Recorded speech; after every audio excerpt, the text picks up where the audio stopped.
Sir Swaroopananda స్వామికి TDP ప్రభుత్వం shock ఇచ్చింది సార్. వైసీపీ ప్రభుత్వం ఉన్నప్పుడు ఆయనకు సెక్యూరిటీ కల్పించారు కదా, ఆ సెక్యూరిటీ మొత్తాన్ని కూడా ఇప్పుడు ప్రభుత్వం తీసేయడం చూస్తున్నాం. అసలు ఎందుకు తెలుగుదేశం ఈ విధంగా చేస్తుంది సార్? అసలు ఏం చేయాలనుకుంటుంది? ముందుగా స్వరూపానందకు సెక్యూరిటీ నలుగురు గన్మెన్లు ఉండేవాళ్ళు. అక్కడ ఒక పోలీస్ పికెట్ ఉంది 6 మంది సిబ్బందితో ఆయన ఆశ్రమం దగ్గర. సో ఆ పోలీసు పికెట్ అండ్ 4 గన్మెన్లు, దీనికి ప్రోటోకాల్ ప్రకారం ఒక కారు, డ్రైవరు, ఇదంతా ఖర్చు నెలకి 18 నుంచి 20 లక్షల వరకు అవుతుంది. ఇది ఈయనకి అవసరం లేదు అని చెప్పి తెలుగుదేశం వాళ్ళు ఆ గన్మెన్లు ఉపసంహరించుకున్నారు. పికెట్ని కూడా తీసేశారు. అక్కడ ఒక ఎస్ఐ ర్యాంకు అతను పికెట్ని పర్యవేక్షిస్తాడు అనమాట, దాన్ని కూడా తొలగించారు. ఇప్పుడు ఇది వైరల్ అవుతుంది. ఇది ఒక రకంగా రివెంజ్లో భాగమే. జగన్కి ఎవరెవరైతే సపోర్ట్ చేశారో గతంలో వాళ్ళందరి మీద వీళ్ళు ప్రతీకారం అనేది మొదలుపెట్టారు. ఆ క్రమంలో చంద్రబాబు స్వరూపానంద స్వామి గతంలో జగన్ వైపు ఉన్నాడు కాబట్టి ఆయనకి ఇచ్చిన దాన్ని ఉపసంహరించుకున్నారు అనేది అంటున్నారు. తెలుగుదేశం మీడియా ఏం రాస్తుందంటే ఈయనకి అసలు సెక్యూరిటీ ఎందుకు, ఈయన ఒక చిన్న స్థాయి స్వామీజీ, పెద్ద పెద్దోళ్ళకై లేని సెక్యూరిటీ ఈయనకి అవసరమా అనేది వాళ్ళు రాస్తున్నారు. సో ఏదేమైనా స్వరూపానంద స్వామి ముందు నుంచి కూడా కొంత వివాదాస్పదుడే. ఆయన 97లో ఈ ఆశ్రమాన్ని పెట్టాడు. రణస్థలం ఆయన నేటివ్. ఆయన శారద పీఠం పెట్టి అక్కడ రకరకాల దేవతలు, ముఖ్యంగా మహిళా దేవతలు, అంటే దేవత అంటేనే మహిళ అనుకో. సో ఎక్కువగా దేవతలు శారద, తర్వాత రాజశ్యామల ఇలాంటి ఉండడం, రాజశ్యామల యాగాలు చేయడం ఇవన్నీ జరిగాయి. దీంతో ఆయన మెల్లగా రాజకీయ నాయకులకి యాగాలు చేయడం మొదలుపెట్టాడు. కొంత ఎలీట్ సెక్షన్ ఆయన దగ్గర డబ్బులు బాగా ఇచ్చి యాగాలు చేసుకోవడం మొదలుపెట్టారు. అలాగా గతంలో జగన్ తర్వాత ఇక్కడ కేసీఆర్ వీళ్ళు కూడా అక్కడికి వెళ్ళడం, ఆయన దగ్గర యాగాలు చేయించడం మొదలుపెట్టారు. అట్లాగా ఈయన దగ్గర రాజశ్యామల యాగం చేసుకుంటే సీఎంలు అవుతారనేటి కేసీఆర్ జగన్ని చూపించి ఆయన చాలామంది సినిమా వాళ్ళు కావచ్చు, వ్యాపారస్తులు కావచ్చు, ఎలైట్ సెక్షన్ అంతా ఆయన దగ్గరికి వెళ్ళడం, అలాగే జగన్ ఈయన్ని కొంత రెగ్యులర్గా కలవడం అవి చేశాడు. ఇప్పుడు మనం బ్రాడర్ కాంటెక్స్లో ఆలోచిస్తే ఇండియాలో ఇటువంటి స్వాములు వీళ్ళని ఎప్పుడు కాదు, ఇది ఎప్పటి నుంచో రాజకీయ నాయకులకి ఈ బాబాలు కావచ్చు, స్వాములుగా వీళ్ళ సంబంధం అనేది ఎప్పటి నుంచో ఉంది. నేను ఆ మధ్య ఒక డాక్యుమెంటరీ తీయడానికి కర్ణాటకలో దాదాపు 4 మఠ్స్కి, అతిపెద్ద మఠ్స్కి వెళ్ళాను.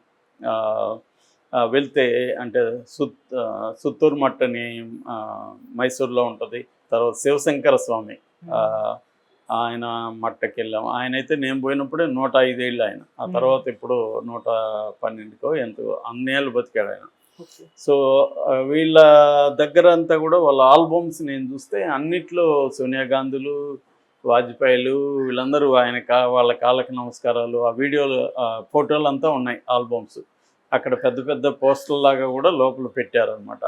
సో అలాగా ఇది కామనే, మనకి ఎప్పటి నుంచో ఉంది మనోళ్ళు వెళ్ళి ఇచ్చేయడం. దీంట్లో జనరల్గా 2 రకాల ప్రయోజనాలు రాజకీయ నాయకులు ఆశిస్తారు. ఒకటేమో ఈ స్వాముల మఠాల చుట్టూ అనేక ప్రజలు సమూహాలు ఉంటాయి, వీళ్ళు ఆ ప్రజా సమూహాలను ఇన్ఫ్లుయెన్స్ చేయగలుగుతారు. సో అంటే ఒక ఓట్ బ్యాంక్కి పనికొస్తుంది ఈ స్వామితో ఉండడం వల్ల. ఆ సెక్షన్లో ఓట్లు తమకి పడతాయి, పాజిటివ్గా ఉంటుంది. రెండవది వీళ్ళకి భక్తి లేకపోతే మూఢనమ్మకాలు ఏవో ఉంటాయి, వాళ్ళతో చేయడం వల్ల తమకి మేలు జరుగుతుందని, తాము అధికారంలోకి వస్తామని, అధికారంలో ఉంటే మళ్ళీ ఫెయిల్ రాకుండా కంటిన్యూ అవుతామని, ఇలాంటి ఒక నమ్మకాలు ఉంటాయి. ఈ 2 పనిచేస్తుంటాయి. అందువల్ల ఏజ్ ఓల్డ్గా మనం చూస్తే మనకి స్వాములు అనేది రాజకీయ నాయకులకి, స్వాములకి అనేది రాజుల కాలం నుంచి ఉంది. అది రాజకీయాల్లో కూడా, ఆధునిక రాజకీయాల్లో కూడా కంటిన్యూ అయింది. అయితే బీజేపీ వచ్చిన తర్వాత ఈ పిక్చర్ మారింది. బీజేపీ వచ్చిన తర్వాత ఏముందంటే బీజేపీ హిందూ మతానికి ఛాంపియన్ లాగా క్లెయిమ్ చేయడం మొదలుపెట్టింది. అంటే హిందూ మతాన్ని రక్షించేది బీజేపీ ఒకటే అనే ఒక క్లెయిమ్ మొదలుపెట్టి అది అధికారంలోకి వచ్చింది. అందుకని మనకి బాబ్రీ మసీద్ కానీ ఇవన్నీ పెద్ద ఎత్తున చేసింది. దాన్ని హిందూ మతాన్ని అంతకుముందు బహుముఖాలుగా ఉండేది. హిందూ మతం అంటే ఒక సింగిల్ గాడ్ కాదు, సింగిల్ పుస్తకం లేదు మనకి, అలాగా ఉండేదాన్ని ఇది మోనోలిథిక్గా మార్చడానికి ట్రై చేసింది. అంటే ఒకే దేవుడు రాముడిని తీసుకురావడం, భగవద్గీతను ఒక గ్రంథంగా తీసుకురావడం, ఒకే అయోధ్య టెంపుల్ని ఇలాగా సింగిల్గా ఇతర మతాల్లాగా అది తీసుకురావడానికి ట్రై చేసింది. ఈ క్రమంలో ఇతర పార్టీలు కూడా, పొలిటికల్ పార్టీలు, ఇటు కాంగ్రెస్ కావచ్చు, ఇటు లోకల్గా ఉన్న రీజనల్ పార్టీలు అన్నీ కూడా హిందూ మతానికి మేము బీజేపీ కంటే మేము ఎక్కువ అని చూపించుకోవాలన్న అగత్యం వీళ్ళకి ఏర్పడింది. అందుకనే రాహుల్ గాంధీ లాంటి అంతకుముందు ఇప్పుడు టెంపుల్స్కి పోవడం, బొట్లు పెట్టుకోవడం ఇవన్నీ మొదలుపెట్టాడు. కేసీఆర్ లాంటి వాళ్ళు నేను మోడీ కంటే పెద్ద హిందువుని అని ఈయన మొదలుపెట్టాడు.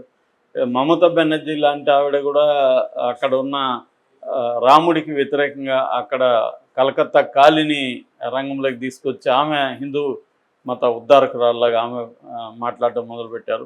ఇలాగ ఒక తమిళనాడు, కేరళ మినహాయిస్తే మిగతా అన్ని చోట్ల కూడా దేశంలో హిందూ మతాన్ని వీళ్ళు కౌగులించుకోవడం కాకుండా ప్రదర్శించడం అనేది మొదలుపెట్టారు. సో ఇది ఈ కాంటెక్స్ట్లో స్వాములకి ఇటువంటి భావాలకి డిమాండ్ బాగా పెరిగింది. వీళ్ళ సింబల్స్ ఆఫ్ హిందూయిజం అన్నమాట. సో అలాగే జగన్ పరిస్థితి వచ్చేసరికి జగన్కి ఒక పెక్యులర్ ఇది ఉంది. వాళ్ళ ఇంట్లో క్రిస్టియానిటీ ఉంటుంది, వాళ్ళు హిందూని ఇది చేస్తుంటారు.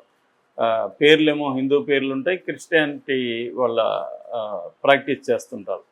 సో అలాగే జగన్ని క్రిస్టియన్గా ముద్ర వేసి టెంపుల్స్ నాశనం చేస్తున్నాడు అనేది తెలుగుదేశం, బీజేపీ వీళ్ళు పెద్ద ఎత్తున క్యాంపెయిన్ చేయడం మొదలుపెట్టారు. జగన్ని ఏదో ఒక రకంగా బదనాం చేయాలని తెలుగుదేశం మీడియా కావచ్చు, తెలుగుదేశం నాయకులు కావచ్చు, ఇటు బీజేపీ కావచ్చు, అందరూ కలిసి చేయడం మొదలు. అక్కడేదో ఉంటే దాన్ని సిలువ సింబల్ అని కూడా ఆ మధ్య డ్రామాలంతా చూసాం మనం. అట్లాగే టికెట్ మీద సిలువ ముద్రించారని రకరకాలుగా జగన్ క్రిస్టియానిటీని ఇప్పుడు కూడా నాతో మాట్లాడుతూ కొంతమంది, సార్ జగన్ భయంకరంగా క్రిస్టియానిటీ డబ్బులు ఇచ్చేసారు అంటుంటారు. సో ఇలాగా ఒక ఆయన్ని ఆ దాంట్లోకి బంధించి హిందువులంతా వ్యతిరేకం చేద్దాం అనేది ఒక ప్లాన్ చేశారు. దానివల్ల జగన్కి ఏమైంది, తాను ఎక్కువ హిందువునని చూపించుకోవాల్సిన అవసరం ఏర్పడింది.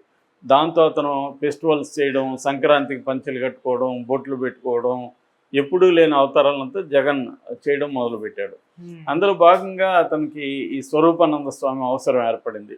అక్కడికి వెళ్ళడం, స్వరూపానంద దగ్గర పోయి దర్శనం చేసుకోవడం, అక్కడ కూర్చోవడం, దీనంతా ఏంటంటే జగన్ కూడా హిందూ మతాలని ఆరాధిస్తాడు అనేది. అట్లాగే 2019 ముందు చంద్రబాబు పీరియడ్లో కూడా అనేక టెంపుల్స్ రకరకాల కారణాలతో కొట్టేశారు, రోడ్డు వెడల్పు ఇవి. దాంతో ఆ టెంపుల్స్ అంతా పునరుద్ధరిస్తున్నానని చెప్పడం, టెంపుల్స్కి ఎక్కువ డబ్బులు ఇవ్వడం, ఇలాంటివి పూజారులకి శాలరీలు ఇవ్వడం, అర్చకులకి, ఇలాంటివి జగన్ కూడా చేయడం మొదలుపెట్టాడు. ఆ క్రమంలో ఈయన అవసరం జగన్కి ఏర్పడింది. ఎట్లాగో ఈయనకి ఏ రాజకీయ నాయకుడైనా ఒకటే ఈ స్వామికి.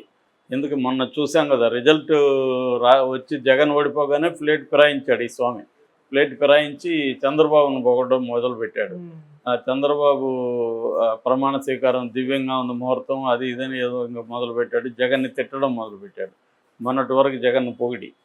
సో అలాగా స్వాములు కూడా ఏంటంటే నేను చెప్పిన కర్ణాటక స్వాములు ఇలా రాజకీయాల్లో లేరు. సుత్తూరు మట్టు కానీ, పెజావర్ కానీ, బాలసరస్ ఇలాంటి వాళ్ళు ఎవరు లేరు రాజకీయాల్లో. వాళ్ళు ఎంతవరకు అంటే అక్కడ స్కూల్స్, కాలేజెస్, సోషల్ సర్వీసు, దైవ ఇది ఎంతవరకే ఉంటుంది తప్ప వాళ్ళు రాజకీయాల్లో డైరెక్ట్గా ఇన్వాల్వ్ అవ్వడం తక్కువ. కానీ ఇక్కడ వచ్చేసరికి మనకు తెలుగులో చాలామంది చిన్నజీరు లాంటి వాళ్ళు కానీ, ఈయన కానీ, స్వరూపానంద ఇలాంటి వాళ్ళందరూ రాజకీయ నాయకులతో ఉండడం, వాళ్ళకి ఇది చేయడం, ఫేవర్ చేయడం, దాంతో చాలామంది జగన్ కలవాలనుకునే వాళ్ళందరూ ఈయన దగ్గరికి వెళ్ళి ఈయన ద్వారా జగన్ కలవడానికి ట్రై చేయడం, ఇలాంటి ఒక లైజనింగ్ సెంటర్ లాగా ఏర్పడింది, పవర్ సెంటర్ లాగా. ఒకప్పుడు మనకి పుట్టపర్తి సాయిబాబా కూడా ఇదే రోల్ ప్లే చేశాడు. ఒక పవర్ సెంటర్గా అక్కడ ఏర్పడడం, ప్రధానమంత్రులు, ముఖ్యమంత్రులు అక్కడికి రావడం, దాంతో పెద్ద పెద్ద ఇండస్ట్రియలిస్ట్ అంతా ఆయన కాకపట్టుకోవడం, ఇలాగ ఒక పవర్ సెంటర్ ఏర్పడుతుంది. అట్లాగే ఈయన పవర్ సెంటర్ అయ్యాడు. దాంతో ఆయన అడిగింది జగన్ కూడా చేయడం మొదలుపెట్టాడు. ఆయన సెక్యూరిటీ ఇచ్చాడు, ఇంకోటి అడిగితే ఇంకోటి ఇచ్చాడు. సో ఇది ఖచ్చితంగా జగన్ చేసినా, చంద్రబాబు చేసినా, ఎవరు చేసినా ఖచ్చితంగా ఇది ప్రజాధనాన్ని వేస్ట్ చేయడమే. ఆయనకు అంత సెక్యూరిటీ అవసరం లేదని తెలుగుదేశం చెప్పే దాంట్లో వాస్తవం ఉంది. ఆయనకేం పోలీస్ పికెట్ అవసరం లేదు, అంత ఏమన్నా జరుగుంటే మనం చేయాలి, అదేం లేదు. అదేమన్నా ఉంటే ఆయన కోర్టుకు పోయి కోర్టు ద్వారా తెచ్చుకోవచ్చు సెక్యూరిటీ ఉంటే, మామూలుగా అయితే అవసరం లేదు. కానీ జగన్ ఆయన ప్రాపకం కావాలి కాబట్టి ఇవి చేశాడు. ఖచ్చితంగా అది దుర్వినియోగమే. దాన్ని తీసేయడం నా దృష్టిలో అయితే కరెక్టే, ఆయనకు అవసరం లేదు. కానీ తెలుగుదేశం ఏమన్నా స్వాములకి వ్యతిరేకం అంటే తెలుగుదేశం కూడా గతంలో ఇలాంటివి అనేకం చేసింది. తనకి ఆ స్వామి జగన్తో ఉన్నాడు కాబట్టి ఇది చేసింది. ఇదే స్వామి చంద్రబాబుతో ఉంటే మీడియా వేరే రకంగా రాసేది, తెలుగుదేశం మీడియా.